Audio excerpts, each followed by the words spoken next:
எல்லாம் பொறுப்பட்ட பிறகு நானும் மேயரான பிறகு முதலாக நம்முடைய 4 கோட்டங்களிலும் நாய்க்கருக்கடைகளை மையத்தை உருவாக்கி அதற்கு ஒரு வாகனம் இருந்ததை 4 வாகனமாக்கி இன்றைக்கு நாம் அந்த பணியை சிறப்பாக செய்திருக்கின்றோம்.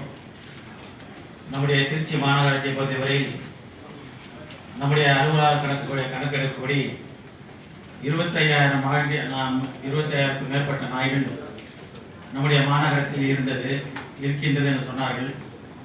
அதில் கிட்டத்தட்ட 11,929 நாய்களுக்கு கருத்தடை செய்திருக்கின்றோம்.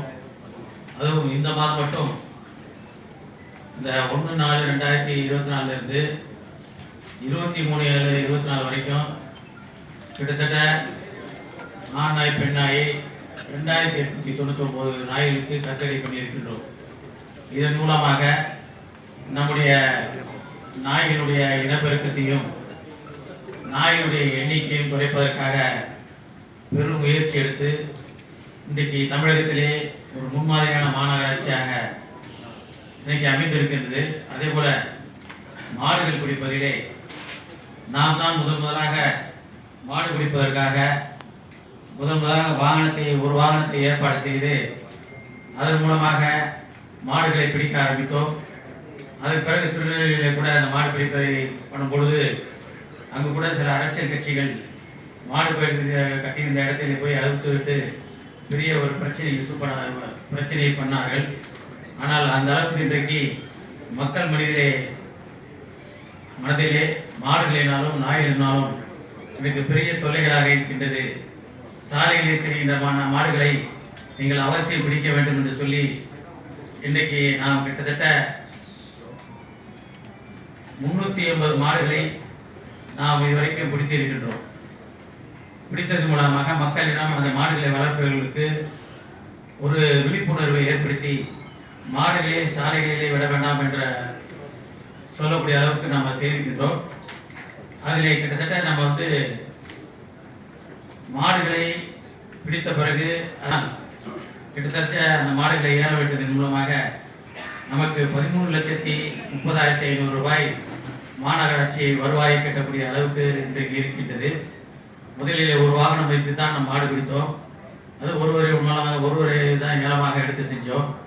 இப்போ 2 வாகனத்தை வைத்து 2 பிரிவுகளாக செய்து மாடுகளை சாலைகளை சுற்றுகின்ற மாடுகளை உடனடியாக பிடிக்கக்கூடிய ஒரு சூழ்நிலையை ஏற்படுத்தி சொல்லி மக்களுக்கு எந்தவித இடர்பாடுகளும் இல்லாமல் வாகன போக்குவரத்திலே செல்கின்ற பொழுது அவர்கள் விபத்துகள் ஏற்படாமல் இருக்கும் வண்ணம் நாம் தடுத்திருக்கின்ற பெருமைக்குரிய ஒரு நிகழ்வாக நாம் மாநகராட்சி செய்திருக்கின்றது.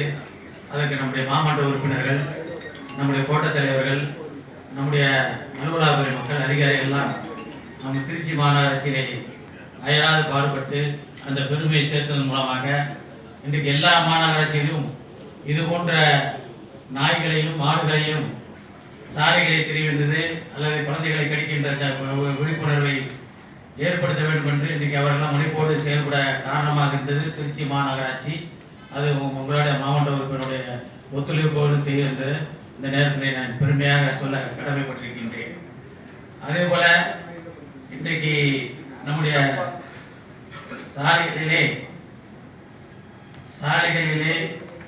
இன்றைக்கு நாம் குப்பைகள் இல்லாத ஒரு மாநகராட்சியாகவும் பார்க்கின்றவர்களுக்கு நம்முடைய திருச்சி மாநகராட்சியாக தான் வெளியிலிருந்து வருகின்றவர்களுக்கு அயல்நாட்டிலிருந்து வருகின்றவர்களுக்கு திருச்சி மாநகராட்சியா எப்படி ஒரு மாற்றத்தோடு உருவாயிருக்கு என்று சொல்கின்ற பொழுது அந்த பெருமையும் நம்முடைய மாவட்ட உறுப்பினர் சாரும் கோட்டத்தலைவர் சாரும் அதிகாரி மக்களை சாரும்.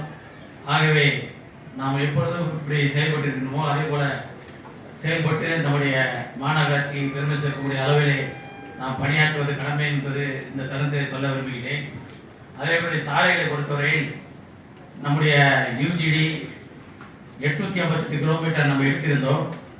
அந்த யூஜிடியிலே இன்றைக்கு வேலை செய்யலை.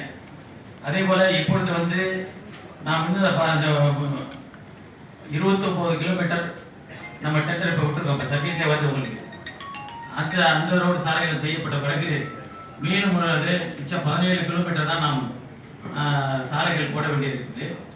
அப்படி ஒரு பணியை அனைத்து மாநகராட்சியை விட திருச்சி மாநகராட்சி சிறப்பாக சாலைகளை செய்து இந்த 3 வருட காலத்துக்குள் கிட்டத்தட்ட 738 கிலோமீட்டர் சாலைகள் போடப்பட்டிருக்கிறது சொன்னால் அதற்கு நம்முடைய தமிழக முதல்வர் அவர்களையும் நம்முடைய நகர்ப்புற லட்சியங்கள் இருக்க முடியாது.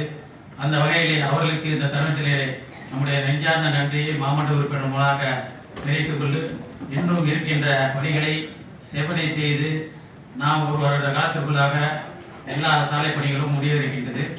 அதோடு மட்டுமில்லாமல் இப்பொழுது நம்முடைய திருச்சி மாநகராட்சி விடுபட்டு சேலம், ஈரோடு, கோயம்புத்தூர், கரூர், நாமக்கல், திருப்பூர் போன்ற மாநகராட்சியெல்லாம்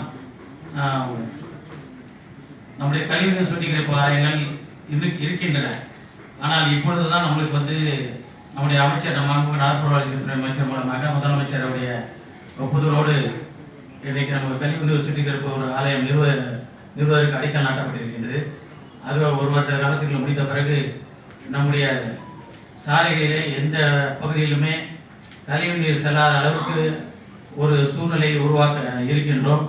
அதுக்கு மாவட்ட உறுப்பினர்களாம் ஆங்காங்கு எந்தெந்த வீடுகளிலே இணைப்புகள் கொடுக்கவில்லையோ அவரெல்லாம் கொடுப்பதற்கு மாவட்ட உறுப்பினர் ஒத்துழைப்பு வேண்டும். அப்படி செய்தால்தான் ஆங்காங்கு கழிவுநீர்